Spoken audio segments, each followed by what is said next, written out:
لیکن جاؤکا کے بعد فرمایا کہ یہاں آ کے مانگیں. اس کا مطلب ہے کہ اللہ سے معافی کوئی بندہ خود بھی مانگے اور حضور کے پاس جا کے مانگے تو یہ خاص مقام ہے کہ جہاں رب سے مانگے تو اللہ تبارک و تعالیٰ عطا فرما دیتا ہے. اور واستغفر لهم الرسول کہ رسول بھی مانگے. تو یہ آیت کریمہ قرآن پاک کا یہ طور ہے.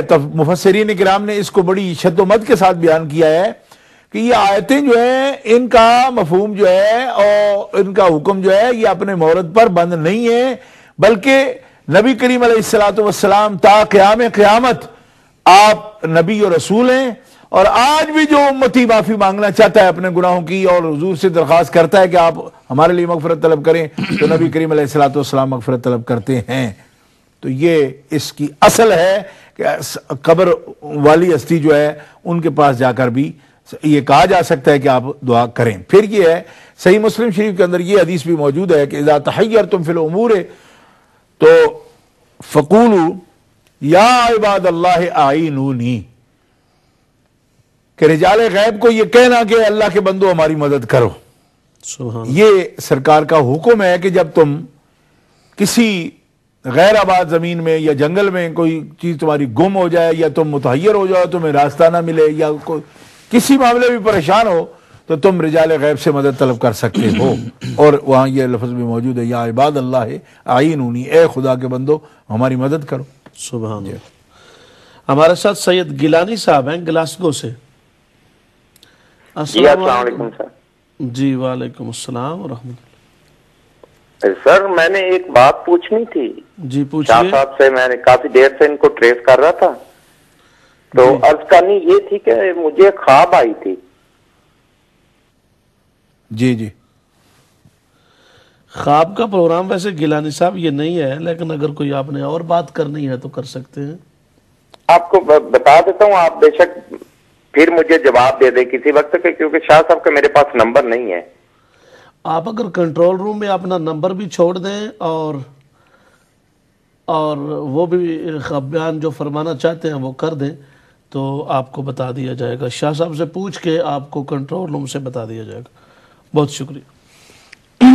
جی حضرت. اگلا حضرت سوال تھا کہ یہ جو کہا جاتا ہے کہ سرکار نے بلایا ہے، جو بندہ حاضری کے لیے جائے تو سرکار بلاتے ہیں، سرکار نے بلایا تو میں حاضر ہو گیا.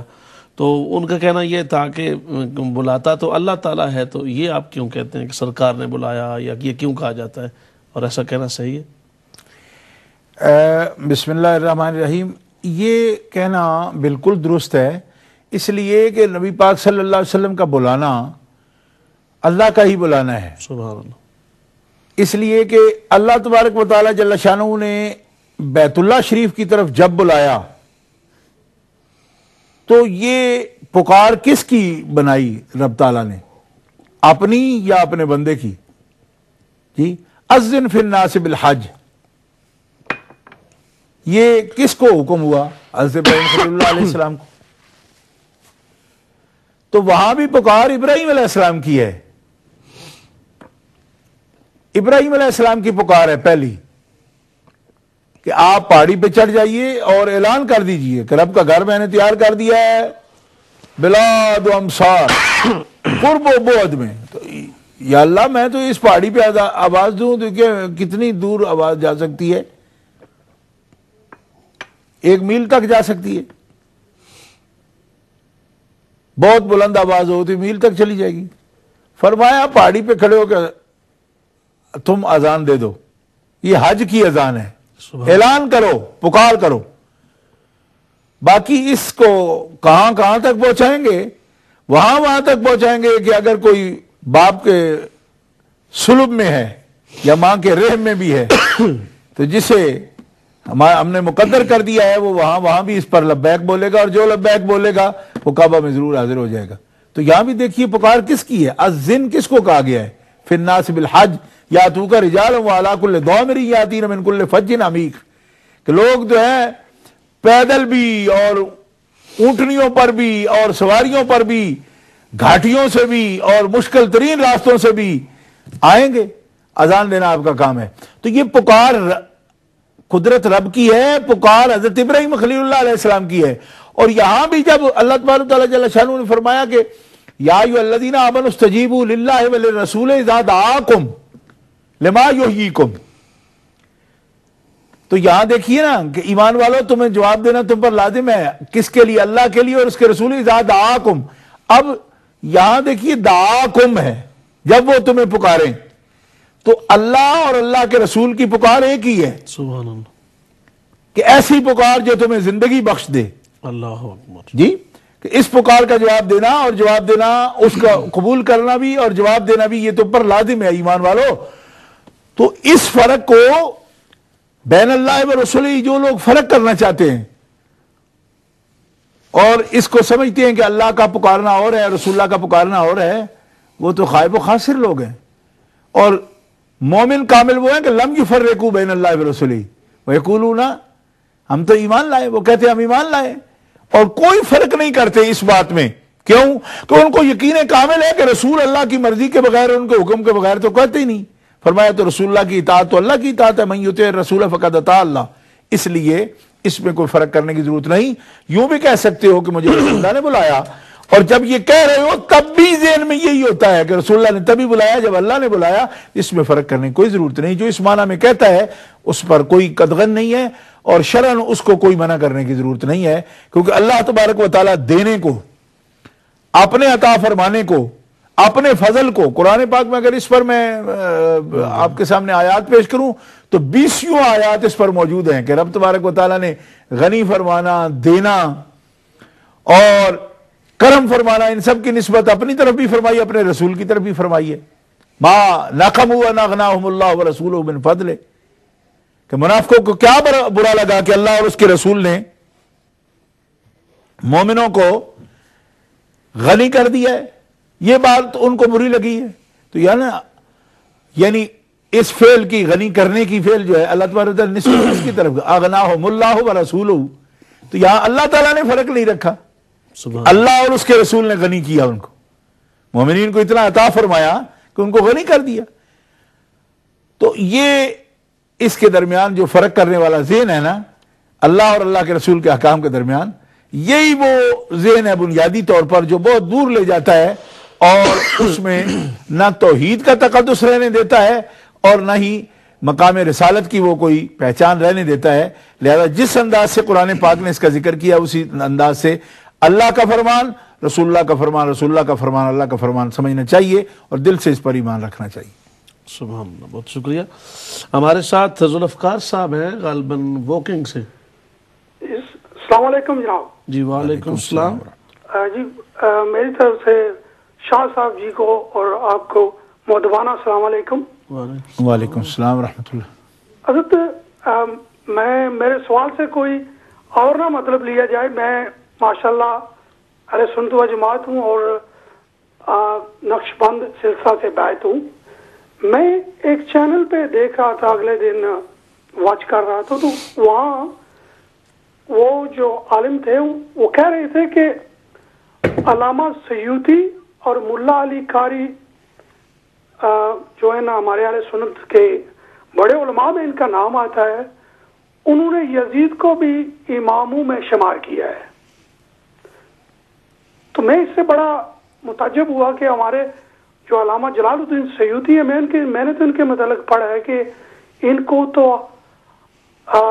جھاگتے میں حضور نبی علیہ السلام کی صلی اللہ علیہ وسلم کی زیارت نصیب ہوئی ہے۔ تو ان جیسے علماء کیسے یہ باتیں لکھ سکتے ہیں؟ دوسرا میرا یہ عرض ہے کہ میں نے اسی چینل پہ ایک دفعہ میں کچھ سن رہا تھا کہ ان کے عقائد کے مطابق جو حضرت علی ہے امامت پر انہی کا صرف حق تھا رضی اللہ عنہم، لیکن وہ کہہ رہے تھے کہ باقی جو ہیں جو شیخین ہیں جنہیں ہم بھی خلیفہ اول، دوم اور سوم مانتے ہیں، حضرت ابو بکر، حضرت عمر اور حضرت عثمان رضوان اللہ علیہ اجمعین، یہ غاصب ہیں، ان کا حق نہیں تھا خلافت پر۔ تو میرا سوال اس متعلق یہ ہے کہ کیا ائمہ اہل بیت جن کو یہ امام مانتے ہیں 11 امام، کیا ان میں سے بھی کسی ایک کا بھی یہ عقیدہ تھا کہ یہ نعوذ باللہ یہ غاصب ہیں، ان کا حق نہیں تھا امامت پہ یا خلافت پہ؟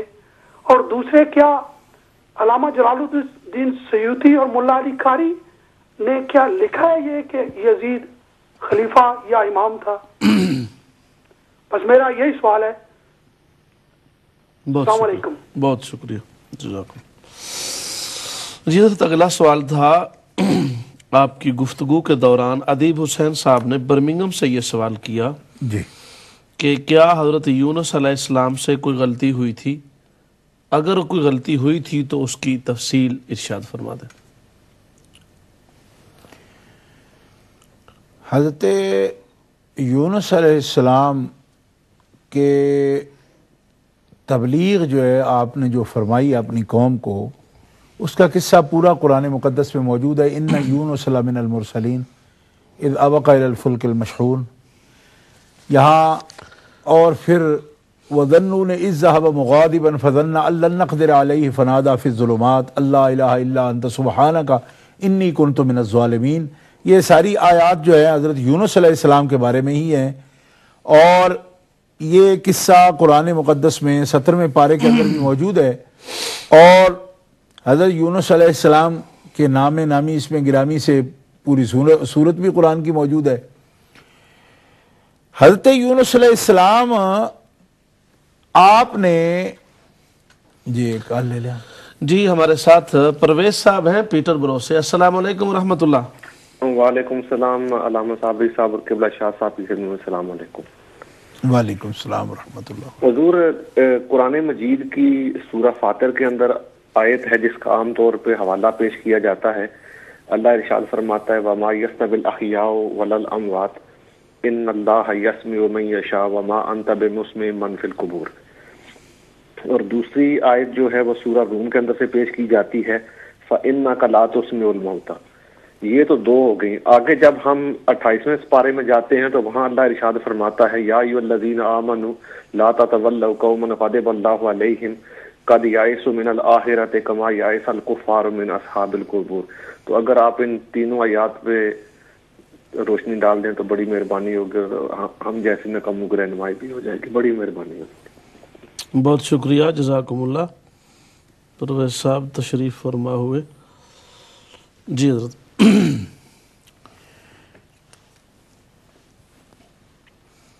جی حضرت یونس علیہ السلام کی بات فرما رہے. تو آپ نے قوم کو تبلیغ فرمائی، اور تبلیغ فرمانے کے بعد آپ نے اس قوم سے آپ اپنی اجتہاد کے مطابق مایوسی کی کیفیت میں آپ نے ان کو چھوڑ دیا کہ اس قوم پر عذاب آئے گا، اور آپ اس سے قوم سے نکل گئے غصے کی کیفیت میں. قرآن مقدس میں اس بات کا بیان موجود ہے. اس کو خطا سے تعبیر کرنا یہ آپ کی شان ہے. یعنی آپ اپنے لیے فرماتے ہیں کہ انی کنت من الظالمین، لیکن انبیاء کرام علیہم الصلاۃ والسلام جو ہیں ان کو وہ گناہ سے اللہ تبارک و تعالیٰ نے محفوظ فرمایا ہے.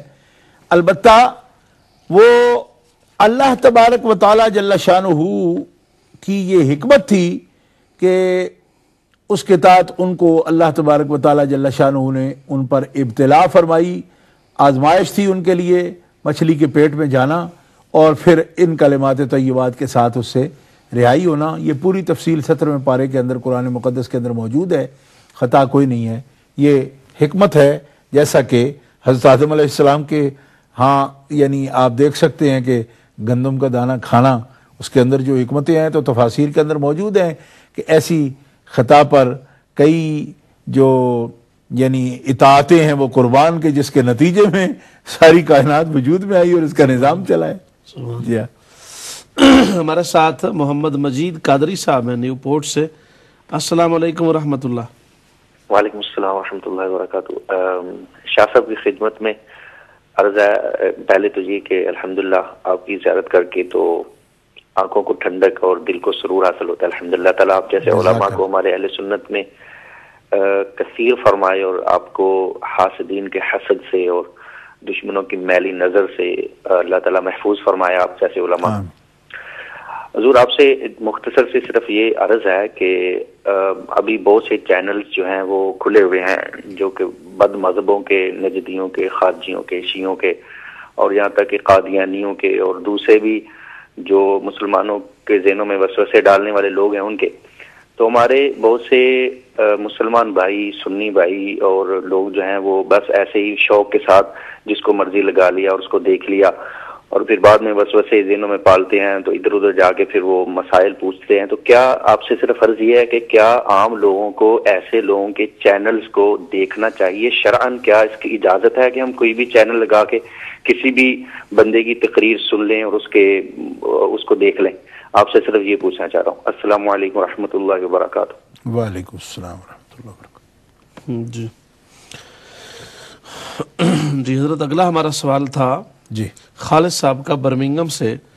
انہوں نے پوچھا کہ کلمہ شریف کئی مساجد میں لکھا ہوتا ہے جی، اور جو شہادت توحید پر مبنی کلمات ہیں وہ ایک طرف اور شہادت رسالت پر جو مبنی کلمات ہیں وہ دوسری طرف، درمیان میں بہت فاصلہ ہوتا ہے، تو کیا ایسا الگ کر کے لکھنا جائز ہے؟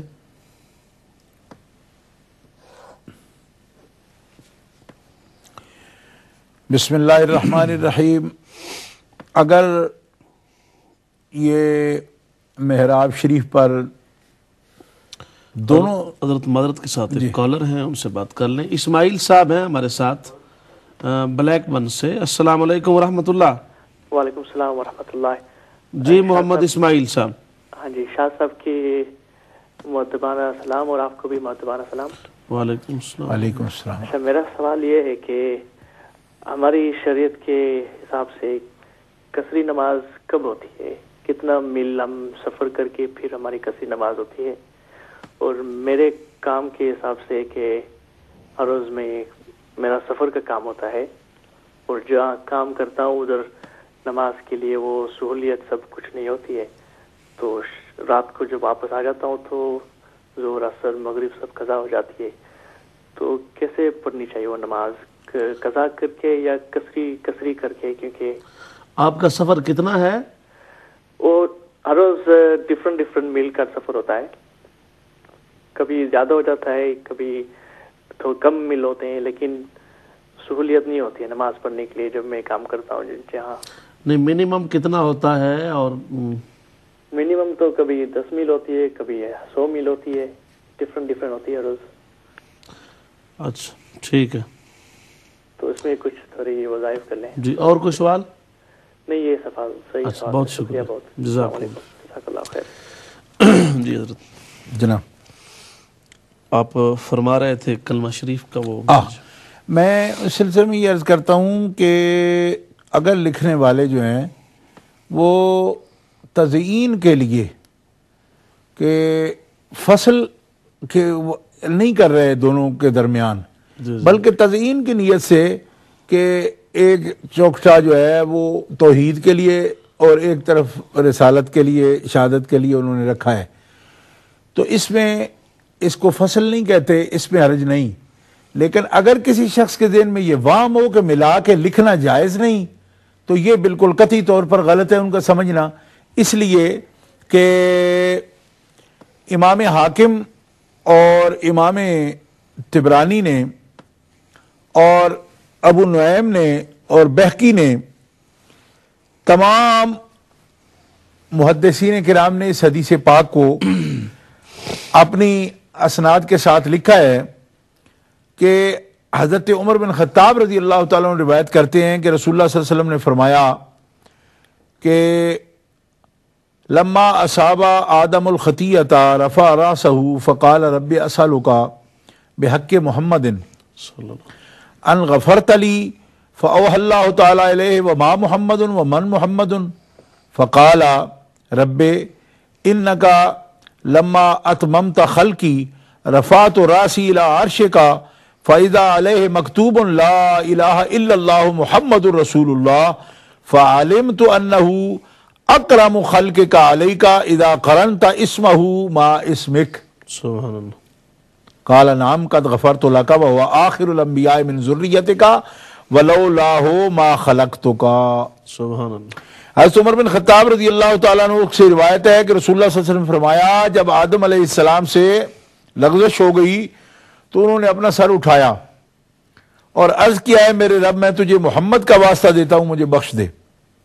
اللہ تعالیٰ نے ان کی طرف وہی فرمائی کہ کیا محمد اور کون محمد تو کس طرح جانتا ہے, تو نے کیسے پہچانا ان کو, کیونکہ ابھی تو میں نے ان کو ظاہر ہی نہیں فرمایا. سبحان اللہ. تو عرض کیا ہے میرے رب جب تو نے میری تخلیق کو مکمل کیا تو میں نے اپنا سر تیرے عرش کی طرف اٹھایا تو عرش کی جبین پر لکھا ہوا تھا لا الہ الا اللہ محمد رسول اللہ. میں سمجھ گیا کہ یہ تیرے نزدیک تیری مخلوق میں سب سے زیادہ عزت والی ہستی ہے جس کے نام کو تو نے اپنے نام کے ساتھ ملا کے جوڑ کے لکھا ہے. سبحان اللہ. اللہ تعالیٰ نے فرمایا ہاں میں نے تجھے بخش دیا, وہ تیری اولاد میں سب سے آخری نبی ہے اور اگر وہ نہ ہوتے تو میں تجھے بھی پیدا نہ کرتا. سبحان اللہ. اب بتایا جائے کہ جب اللہ احکم الحاکمین جل وعلا عرش کے ماتھے پر جوڑ کر اپنے نام کے ساتھ, اور شہادت بھی ابو البشر کی ہے, حضرت آدم علیہ السلام کی بات ہے, انہوں نے دیکھا. سبحان اللہ. تو اگر عرش کی زمین پر یہ نام اللہ کے نام کے ساتھ جڑا ہوا ہے تو رب کی شان ہے نا وہاں, اور تو کوئی کاتب لکھ بھی نہیں آ سکتا نا وہاں. جی یا کچھ لوگوں کا خیال ہو کہ کوئی یہ تو خاص مکتبہ فکر ہے جو ایسا لکھتا ہے نام جوڑ کے, تو مجھے بتایا جائے کہ عرش اعظم کے ماتھے پر کس مکتبہ فکر کا ہاتھ پہنچتا تھا جہاں لکھا ہے جا کے. ظاہر ہے یہ اللہ کی منشا سے لکھا گیا ہے. اللہ حکم الحاکمین کے وہ مطیع مکرم عباد ملائکہ انہی کا لکھا ہوا ہے نا وہاں تو کسی دوسرے کا گزر نہیں کہ کوئی پرنٹر جا کے وہاں پہ لکھا آیا ہو اور کسی خاص مکتبہ فکر کا ہو, کوئی فتاوی رضویہ سے پڑھ کے فتویٰ اس نے جا کے وہاں لکھا آیا ہو عرش کے ماتھے پر, اور وہ بھی کب کہ جب ابھی آدم علیہ السلام میں روح پھونکنے کی بات ہو رہی ہے. سبحان اللہ. تو اندازہ فرمایا جائے کہ نام ان کا نام اقدس جو ہے ہمارے آقا و مولا امام الانبیاء جناب محمد مصطفیٰ کا نام کلمہ مبارک میں عرش کی جبین پر, جنت کے دروازوں پر, جنت کے درخت کے پتوں پر, اور پھر دیکھیں کلمہ میں, اذان میں, شہادت میں, اقامت میں, تکبیر میں, ہر مقام پر رب تعالی جل شانہ نے اپنے نام کے ساتھ اپنے حبیب مقدس کے نام کو جوڑا ہے. سبحان اللہ. آپ کال لیں. ہمارے ساتھ یاسر صاحب ہیں نیلسن سے. السلام علیکم ورحمۃ اللہ. وعلیکم السلام ورحمۃ اللہ وبرکاتہ. صاحب صاحب کیا حال ہے, ٹھیک ٹھاک ہے؟ جی جی جی. صاحب صاحب پنجابی جی گل کر سکنا؟ جی بالکل کرو. شاہ صاحب دی بارگاہ چ السلام علیکم ورحمۃ اللہ وبرکاتہ. شاہ صاحب کیا حال ہے آپ کا, ٹھیک ٹھاک ہے؟ شاہ جی بس جس ٹائم ٹی وی تسی آندے ہو دیکھ کے دل باغ باغ ہو جاندے. یقین کرو گھر وقت جس ٹائم نماز پڑھی دی ہے, جس ٹائم کوئی ڈونیشن ہوتا امت چلن تے صابری صاحب نوں پتہ ہوے دا گھر ہو کے بس تواڈے واسطے دعاواں کری دیں, تواڈے واسطے. یقین کرو کہ اللہ تعالیٰ تانوں صحت دے, تندرستی دے, تسی اہل سنت دے شیر ہو کے. یقین کرو سننی ہے لیکن پہلا کو نہیں پتا سی کہ ساڈا عقیدہ کی ہے, صرف دو بندیاں دیکھے باقی نہیں پتا. جس ٹائم تواڈی زبان چوں اللہ حضرت دا نام سنیدا یقین کو بیان نہیں کر سکدا. بس دعائیں کرنے اللہ تعالیٰ تانوں لمبی عمر دے, تواڈے علم زندگی چ برکت پائے. دو نا شاہ صاحب لینا, ایک تواڈا ویر حضرت سید شبیر حسین شاہ حافظ آبادی.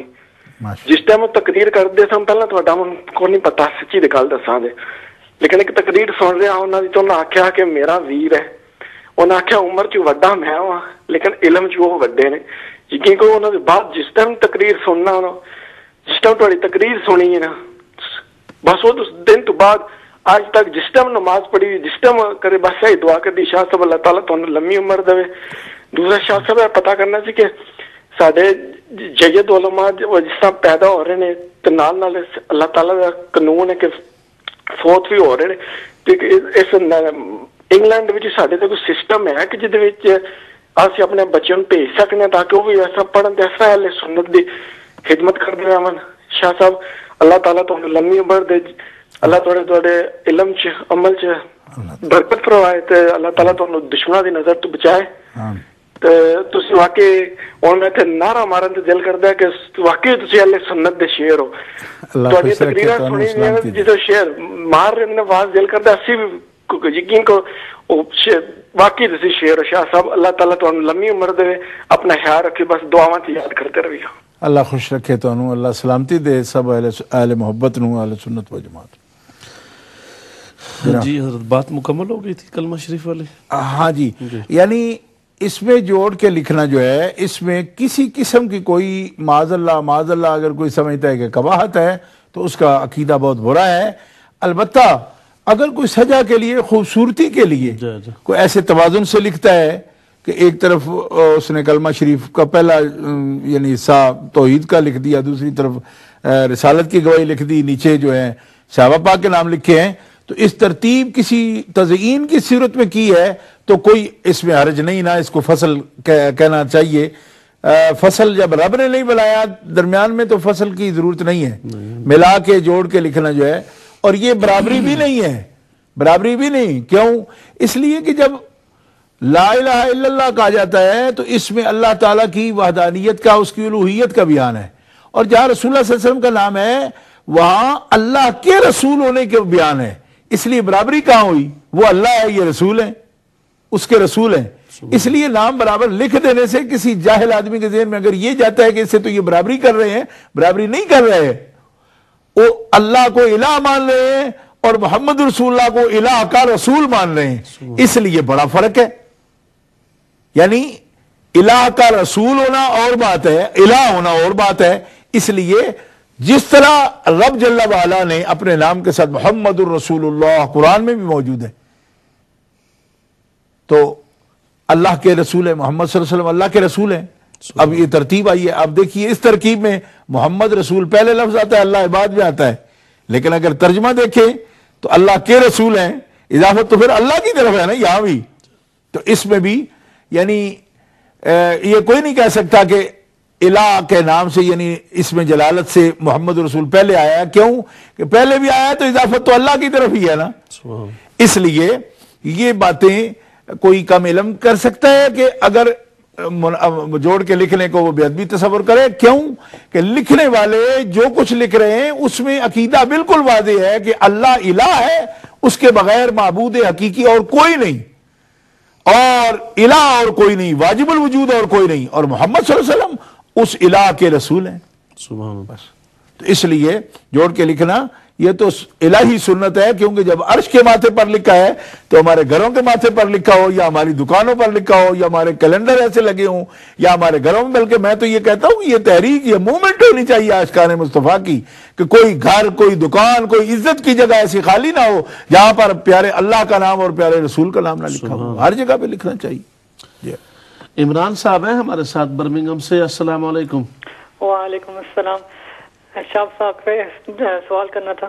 جی کیجیے. جی سوال یہ ہے کہ اولیاء کرام, نبیوں کرام سے مانگنا, اگر ان کے قبر پر جائیں, ایک ہے ان کے سے دعا مانگنا اور ایک ہے ان کے ڈائریکٹ مانگنا, مثلا اولاد ہو گئی یا صحت یا دولت یا یہ چیزیں, یہ جائز ہے ڈائریکٹ مانگنا کہ وہ ہم کو اولاد دیں, یا صرف دعا مانگ سکتے ہیں ان سے؟ اگر جائز ہے پھر ان کی دلیل کیا ہے؟ ٹھیک, بہت شکریہ, جزاکم اللہ. جی حضرت, یہ یاسر صاحب کا مختصر سا سوال تھا حضرت, کہ اگر یہاں پہ کسی بچے نے درس نظامی یا دینی علم حاصل کرنا ہو تو آپ کے نالج میں کوئی ایسا مدرسہ ادارہ ہے جہاں پہ وہ درس نظامی پڑھ سکتا ہے؟ میں ایک ادارے کا ویسے صرف کسی کا نام لوں تو میں سمجھتا ہوں کہ دوسروں کی شاید حق تلفی ہو, یا کہیں کہ یہ ترجیح بلا مرجع کس طرح یعنی ایک ترجیح دے دیتے ہیں, یہ نام لیتے ہیں. میرے علم میں تقریباً ہر شہر میں ایسے ہمارے علماء اور مدارس موجود ہیں. مانچسٹر میں بھی ہیں, بریڈ فورڈ میں کئی ہیں الحمدللہ, اور اس طرح اور شہروں میں بھی ہیں, برمنگھم میں بھی ہیں. تو یاسر صاحب سے میں یہی کہوں گا کہ اگر وہ مجھ سے پوچھ لیں تو میں انشاءاللہ العزیز ایسے علماء کرام اور ایسی باقاعدہ جماعتیں بتا سکتا ہوں کہ جہاں پہ باقاعدہ کلاس درس نظامی کی کلاسیں ہو رہی ہیں, اور طلباء الحمدللہ یہاں بھی فارغ و تحصیل ہو رہے ہیں اور مکمل درس نظامی پڑھ رہے ہیں. سبحان اللہ. محمد اعظم صاحب کا اور عمران صاحب کا ایک ہی سوال ہے حضرت, وسیلہ صرف زندہ کا ہو سکتا ہے تو کیا قبر کے قریب تلاوت کر سکتے ہیں؟ اور انہوں نے یہ کہا کہ ڈائریکٹ مانگنے کی دلیل کیا ہے؟ میرا خیال ہے شاید انہوں نے وہ پہلی گفتگو سنی نہیں ہے. آج میں یہ بات تو پہلے عرض کر چکا ہوں کہ جو ڈائریکٹ مانگنے کا مسئلہ ہے وہ بھی بار بار ہم بیان کر چکے ہیں. اصل میں مسئلہ یہ ہے کہ جب ایک موحد سوال کرتا ہے نا جی اللہ کی توحید پر جس کا ایمان ہے، وہ ڈائریکٹ بھی مانگے انبیاء سے یا اولیاء سے تو وہ مشرک نہیں ہوتا. اس کی وجہ یہ ہے کہ اس کا اعتقاد یہ ہے کہ یہ اللہ کی مدد کے مظہر ہیں، اور اللہ کی مدد کا مظہر سمجھ کے اگر ان سے پکارتا ہے تو یہ تمام اصولیین نے اس کو لکھا ہے مجاز عقلی اس کو کہتے ہیں. کہ جیسا کہ علامہ تفتزانی رحمۃ اللہ علیہ نے اس کی مثال جو ہے اصول میں بھی لکھی ہے، علم معانی کی کتابوں میں بھی لکھی ہے، کہ جب کوئی کہتا ہے کہ شفت طبیب المریضہ یا انبت الربیع البخلا، یہ مثال انہوں نے لی ہے مجاز عقلی کی، کہ جب کہتا ہے کہ موسم بہار نے سبزہ اگایا، تو یہ کلمہ اگر موحد کہتا ہے تو وہ مشرک نہیں ہوتا. کیوں؟ اس لیے کہ موحد کا یہ ایمان ہے. موحد کا مطلب یہ توحید پر ایمان کامل رکھتا ہے. اس کا یہ ایمان ہوتا ہے کہ موسم بہار میں رویدگی کا سبزہ اگانے کی جو تاثیر ہے، اثر ہے، یہ بھی تو قدرت نے پیدا کیا ہے. یہی کلمہ اگر کوئی مشرک کہتا ہے تو اس کا کلمہ کفریہ ہوتا ہے، لیکن جب مومن کہتا ہے تو اس کے نزدیک یہ جائز ہے. جیسا کہ کہا جاتا ہے ایک مومن آدمی یہ کہتا ہے موحد کہ شفت طبیب المریضہ، کہ طبیب سے، حکیم سے فلاں مریض بچ گیا اور اس طبیب نے شفا دی مریض کو. ہمارے روزمرہ محاورات میں حکیموں ڈاکٹروں کے بارے میں یہ پتہ نہیں، اس سے تو ہزار اعلیٰ علاج بچے ہیں جی، بڑی اس کے ہاتھ میں شفا ہے. تو یہ کلمات ایک موحد جب کہتا ہے تو کوئی حرج نہیں، یہ مجاز عقلی ہے. اور معانی، علم معانی کے ماہرین، علم بیان معانی والوں نے، علامہ تفتزانی نے یہ مثالیں نقل فرمائی ہیں مجاز عقلی کی. کیوں؟ اس واسطے کہ مومن کا یہ ایمان ہوتا ہے کہ طبیب کی دوائی میں، اس کی تجویز میں، تشخیص میں، یعنی ڈائیگنوز کرتا ہے جب وہ، تو اس ملکے کے اندر بھی جو کچھ ہے وہ بھی اللہ تبارک و تعالی جل شانہ کی طرف سے رکھا گیا ہے. اس لیے یہ مجاز عقلی کے تحت اگر وہ اس سے سوال کر لیتا ہے اور یہ سمجھتا ہے کہ میں ان سے بچ گیا، لفظ اس طرح بولتا ہے کہ میں فلاں درگاہ پر گیا تو بچ گیا، تو جب طبیب جسمانی کی دوائی کی تاثیر کہنے سے بندہ مشرک نہیں ہوتا، تو طبیب روحانی کے دم سے کہ وہ قرآن پڑھ کے زندہ کیا ہو تو یہ کہہ دینے سے کس طرح مشرک ہو جائے گا؟ اس کا مطلب یہ ہے کہ ایک گولی اگر ریسوچین کی یا کوئی اس قسم کی گولیاں جو آج کل مشہور ہیں درد سر، تو اس پر ایمان رکھنا جائز ہے، اور کوئی سورہ فاتحہ پڑھ کے دم کر دے تو اس پر ایمان رکھنا ناجائز ہے. اس کا مطلب سورہ فاتحہ کی قدر و قیمت کو یا تاثیر کو وہ ایک گولی سے بھی کم سمجھتا ہے. کہ ایسپرین کی یا ڈسپرین کی گولی جتنا اثر مان لینا حرج نہیں ہے، اور سورہ فاتحہ کا اثر مان لینا شرک و کفر ہو جائے گا. یہ بات قطعاً غلط ہے، اور اصولیین نے اس کو بالکل واضح طور پر بیان کیا ہے، اس میں کوئی حرج نہیں ہے. اور یہ میں پہلے عرض کر چکا ہوں کہ یا رسول اللہ قد توجہت بک، یہ جو تعلیم حضور نے اس دلیل البصر کو سکھائی ہے اور جامع ترمذی اور سنن ابن ماجہ میں موجود ہے، تو یہ ڈائریکٹلی تو ہے کہ آپ کیجئے، آپ نے رب سے بھی کر دیجئے، تو آپ کیجئے نا، سوال آپ کیجئے. ٹھیک ہے جی. اور اسی طرح واستغفر لهم الرسول میں پہلے عرض کر چکا ہوں، اور اس کی سینکڑوں مثالیں موجود ہیں اقوال میں اور احادیث مبارکہ میں بھی. تو اس لیے اس میں کوئی حرج نہیں. البتہ یہ بات ہے کہ کوئی مستقل سمجھتا ہو بندوں کو، ان کی مدد کو مستقل سمجھے استقلالاً، تو یہ غلط ہے. اس لیے کہ استقلالاً نہیں کر سکتے، استقلالاً ذات باری تعالی، ذاتی قدرتیں اسی کی ہیں، اس میں کسی قسم کا شک و شبہ نہ ہونا چاہیے. اور یہ جو انبیاء کرام، رسول اعظام، اولیاء اللہ ہیں تو اس کی مدد کے مظہر ہیں. یہ جو کچھ بھی کسی کی مدد کرتے ہیں تو اللہ حکم الحاکمین جل وعلا کی مدد ہوتی ہے، ان سے ظاہر ہوتی ہے. سبحان اللہ. ہمارے ساتھ ایک کالر ہیں، احمد حسین صاحب ہیں اسپین سے. جی ارشد صاحب. السلام علیکم. وعلیکم السلام. شاہ صاحب خدمت السلام علیکم. وعلیکم السلام ورحمۃ اللہ.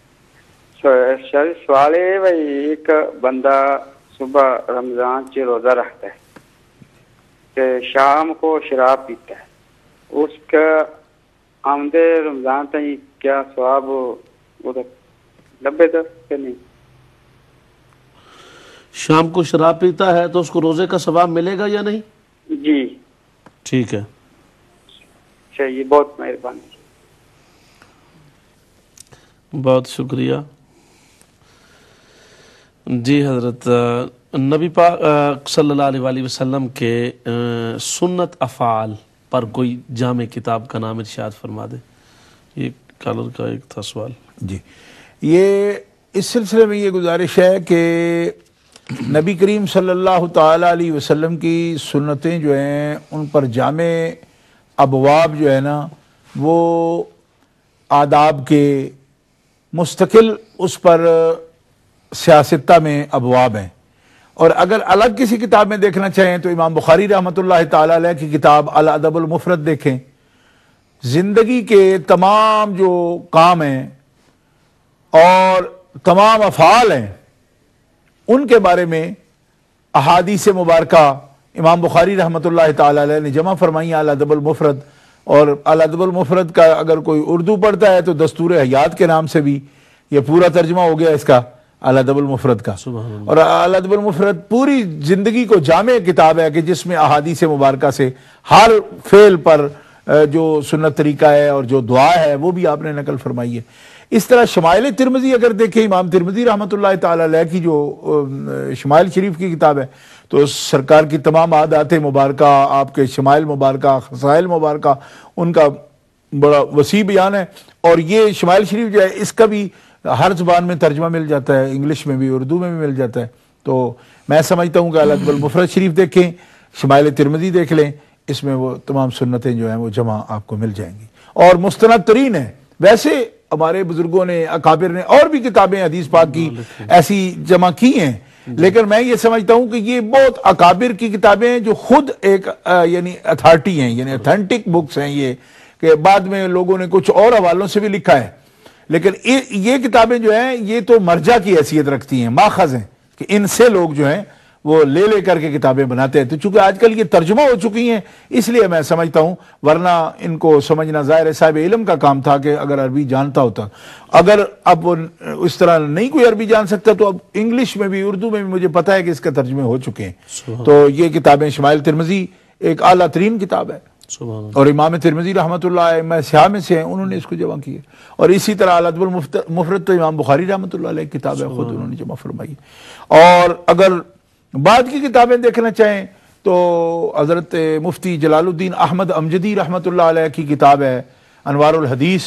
اب اس کا ماشاءاللہ انگلش میں ابھی ترجمہ آیا ہے، اس وقت چھپ چکا ہے اور بڑا خوبصورت ترجمہ ہے، تو اس کو بھی دیکھا جا سکتا ہے. اور بھی کئی کتابیں ہیں، اس میں کوئی کسی ایک کی تو میں بہت شکریہ.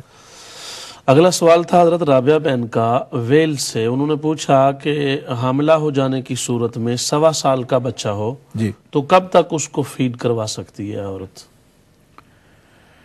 بسم اللہ الرحمن الرحیم.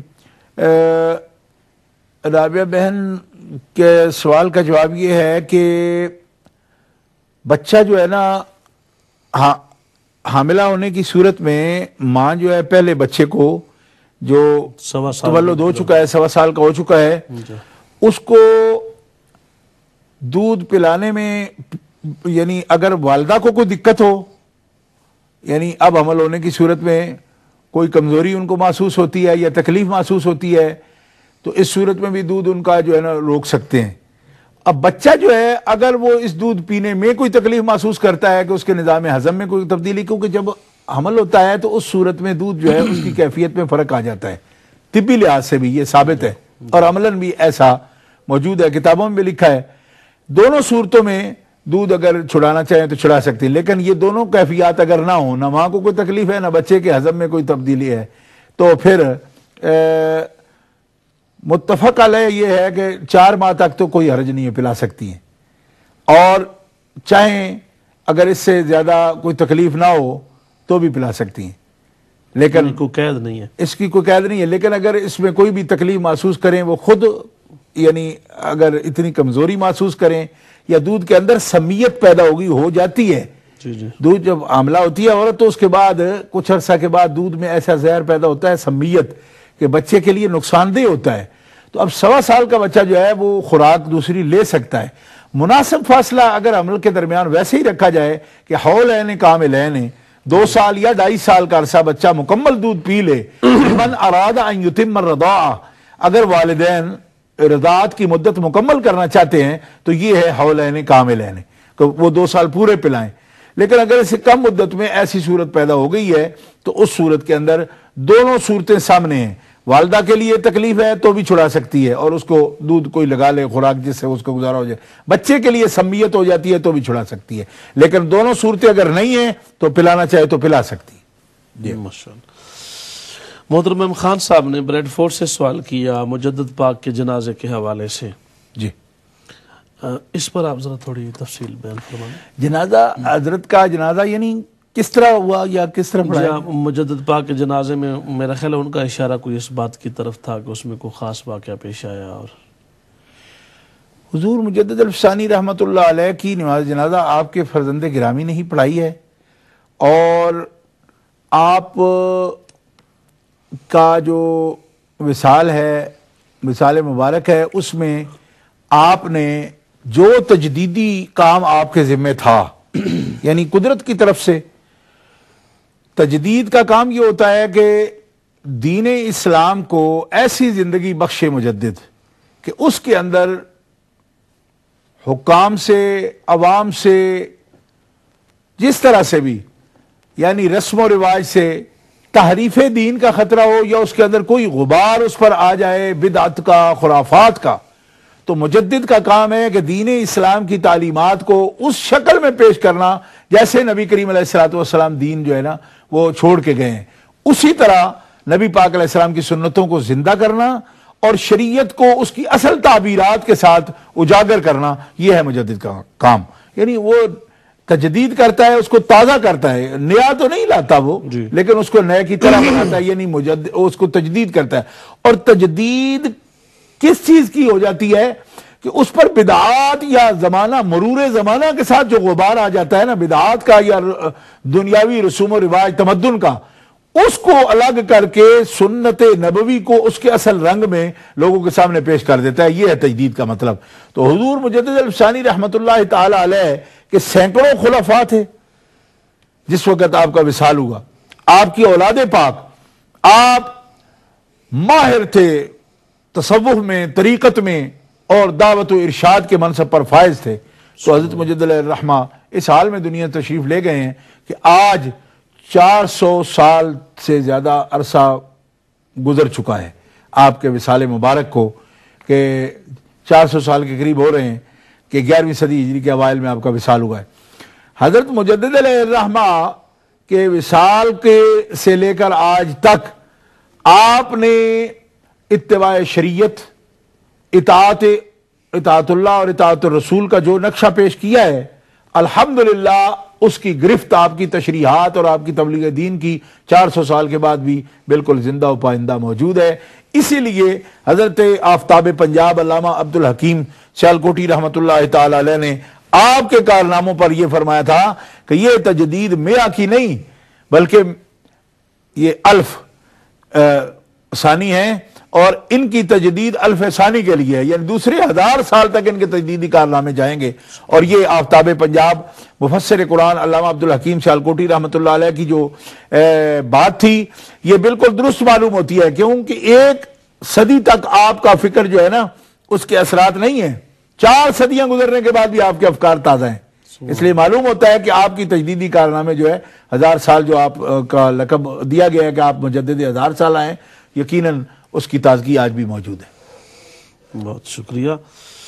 فصیح صاحب نے والتھم سٹور سے سوال کیا، فتاوی رضویہ میں داڑھی شریف کو قبضہ بھر واجب قرار دیا گیا ہے، جی کسی اور نے بھی داڑھی شریف کو قبضہ بھر واجب قرار دیا ہے اعلیٰ حضرت کے علاوہ؟ جی بسم اللہ الرحمن الرحیم. قبضہ داڑھی کے وجوب پر بے شمار محققین کے فتاوی موجود ہیں، خود ائمہ اربعہ کے فتاوی اس پر موجود ہیں، اور حضرت قاضی ثناء اللہ صاحب پانی پتی رحمۃ اللہ علیہ اعلیٰ حضرت سرکار رحمہ اللہ سے پہلے بزرگ گزرے ہیں. آپ کی کتاب جو ہے مالا بدہ منہ فقہ کی کتاب جو بالکل ابتدا میں پڑھائی جاتی ہے اس کے اندر بھی یہ موجود ہے کہ بیش از قبضہ یعنی تراشیدن ریش بیش از قبضہ حرام است، اور اس کی تشریح آپ نے یہی لکھی ہے کہ حرام کیوں ہے، کیونکہ یہ واجب شرعی ہے کہ قبضہ داڑھی اور اس سے بیش یعنی ایک قبضہ سے پہلے اس کو کٹا دینا، چھوٹی کرنا، یہ حرام ہے۔ تصوف کے اور طریقت و شریعت کے یہ امام ہیں، بہت بڑے مفسر قرآن ہیں، قاضی ثناء اللہ پانی پتی رحمۃ اللہ، حضرت شاہ عبدالعزیز صاحب محدث دہلوی، حضرت علامہ ارشاد حسین رامپوری رحمۃ اللہ علیہ، یہ معاصرین میں سے ہیں۔ تو انہوں نے بھی لکھا، اور ائمہ اربعہ کے جو اقوال ہیں اس پر موجود ہیں اپنی کتب میں کہ وہ واجب کا قول کرتے ہیں، اور واجب کا ثبوت یہی ہے کہ نبی پاک نے صیغہ امر کے ساتھ اس کو فرمایا، اور پھر صحابہ اس کی تشریح صیغہ امر کی یہ کرتے تھے کہ قبضہ کے بعد کٹا کے کہتے تھے کہ یہ ہے سنت رسول اللہ صلی اللہ علیہ وسلم کی۔ اور یہ بھی حدیث پاک میں، صحیح حدیث میں موجود ہے کہ نبی کریم علیہ السلام کی داڑھی مبارک جو ہے سینہ مبارک کو بھر لیتی تھی۔ سبحان اللہ۔ یہ اس کی تشریح ہے داڑھی کی۔ بعض لوگ یہ کہتے ہیں کہ داڑھی کا ثبوت ہے کہ داڑھی کتنی ہے، اس کا نہیں ہے، تو یہ اس کے ثبوت ہے، فقہا نے اسی لیے اس کا تعین کیا ہے۔ کتاب رضویہ کے علاوہ بھی علماء نے لکھا، اور غالباً انہوں نے یہ بھی کہا کہ مختلف ممالک کے علماء کیا اس بات کو مانتے ہیں، تو مختلف ممالک کے جو متدین علماء ہیں، متقی متورع، وہ مانتے ہیں، اور جو ہیلے باز ہیں وہ ہیلے نکالتے ہیں۔ اس پر میں دونوں طرف سے میں کوئی بات کہنا چاہتا کہ وہ نہیں کہہ رہے۔ ایک تو یہ بات ہے کہ حکومتوں کا بھی کچھ ایسا اثر ہے سیاسی بھی، کہ داڑھی مبارک کو ایک علامت اس کی آج کل سمجھی جاتا ہے کہ یہ فنڈامنٹل لوگ ہیں، اور یہ ایک قسم کے یہ سمجھا جاتا ہے کہ یہ قدامت پرست علماء ہیں، یوں کہا جاتا ہے، لیکن یہ سنت ہے، سنت ہے۔ تو ہیلا بازوں کے لیے یہ کہتا ہوں کہ اگر گرو نانک کے ماننے والوں کو تکلیف نہیں ہے تو محمد رسول اللہ کے ماننے والے جو ہیں وہ کیوں ہیلے بازی پر اتر آئے ہیں؟ اس کا بوجھ کیوں محسوس کرنے لگے؟ کوئی آج تک یہ ثابت کر سکتا ہے کہ قبضہ مبارک سے داڑھی کم تھی آپ کی؟ یہ تو کوئی بھی نہیں ثابت کر سکتا۔ تو جب صحابہ اس کی تشریح کر رہے ہیں، اور داڑھی مبارک اپنی پکڑ کے، میں نے سنن ابی داؤد سے بارہا یہ حدیث پاک پیش کی ہے کہ حضرت عبداللہ ابن عمر قبضہ کے باہر کاٹ کر کہتے تھے یہ ہے سنت رسول اللہ صلی اللہ علیہ وسلم کی۔ یعنی مقدار کی جو تشریح ہے اس بارے میں کبھی بھی کسی امت میں کسی نے شک نہیں کیا، یہ اس دور کے ہیلے بازوں کا کام ہے۔ اور ہیلے بازی جو ہے نا، وہ آپ کو پتہ ہے کہ دین سے روح کو کھینچتی ہے، دین کی روح کو ختم کرتی ہے، خارج کرتی ہے، اور لوگوں نے نفس پرستی، اور پھر دنیا کے لیے۔ تو ہم اپنے معاملات کو دیکھیں، اس بارے میں ہمیں صحابہ پاک کا طریقہ دیکھنا چاہیے۔ حضرت عثمان غنی رضی اللہ تعالی عنہ جب سفیر بن کے سرکار کے گئے ہیں، تو سیرت کی کتابوں میں یہ واقعہ موجود ہے کہ آپ اپنی جو ہے ٹخنے وہ ننگے رکھے ہوئے تھے، تو آپ کا چچا زاد بھائی آپ کو کہتا تھا کہ عثمان، یہ جو دنین قسم کے لوگ ہیں ہلکے، یہ ان کا کام ہے کہ وہ اس طرح کپڑا ان کا تھوڑا ہوتا ہے نا، تو ٹخنے ننگے رکھے، تو سارا دین کیا تمہارا ٹخنے ننگے رکھنے میں ہی ہے؟ تو آپ نے جو جواب دیا نا، وہ جواب اس وقت دنیا سن رہی ہے اور مجھے پیش بھی کرنا چاہیے۔ آپ نے فرمایا دین کس میں ہے، ٹخنے ننگے رکھنے میں یا ڈانکنے میں؟ اس طرف مت جاؤ، مجھے اس بات پر فخر ہے جو میرے رسول کا طریقہ ہے۔ سبحان اللہ۔ بس میں صرف اس بات کو لیتا ہوں۔ اور حضرت عثمان غنی کی یہ بات جو ہے، سونے کے پانی سے زیادہ کوئی قیمتی چیز، کوئی ڈائمنڈ کی چیز ہو تو اس کے ساتھ لکھنے قابل ہے کہ ہمیں کسی چنا کی ضرورت کیا ہے؟ ضرورت نہیں، صحیح، جب آقا صلی اللہ علیہ وسلم اور 1.25 لاکھ انبیاء کی یہ سنت ہے۔ سبحان اللہ۔ تو بس اس سے آگے کوئی بات کرنے کی ضرورت نہیں۔ بہت شکریہ حضرت، جزاکم اللہ۔ ہمارا ناظرین پروگرام کا وقت اپنے اختتام کو پہنچا ہے۔ اگلا سوال بڑا اہم تھا فصیح صاحب کا نظام الاوقات پر، مگر اس کو اگلے پروگرام کے انشاءاللہ پہلے سوال کے طور پہ ہم لیں گے۔ نظام الاوقات کا مسئلہ بڑا اہم ہے، اور انشاءاللہ شاہ صاحب اس پر تفصیل سے گفتگو کریں گے، اور آئندہ سال کے لائے عمل کے لیے بھی درخواست اسپیشل کی جائے گی۔ اسی کے ساتھ ہی میں کیمرامین، کنٹرول پینل کے احباب، امت چینل کی پوری ٹیم کا بہت شکریہ۔ ناظرین و ناظرات آپ کا بھی بہت شکریہ۔ حضرت آپ کا بھی بہت شکریہ تشریف فرما ہوئے۔ آپ کا شکریہ جی، آپ نے اتنا ماشاءاللہ تحمل کے ساتھ اتنے سوالات کیے ہیں۔ اللہ تعالیٰ آپ کو امت چینل کو برکتیں عطا فرمائے، اور سب ہمارے دیکھنے سننے والوں کو اللہ تعالیٰ برکات دے۔ اسی کے ساتھ ہی ناظرین گرامی پروگرام سے مجھے اجازت دیجیے، اگلے پروگرام میں پھر ملیں گے، تب تک کے لیے اللہ حافظ۔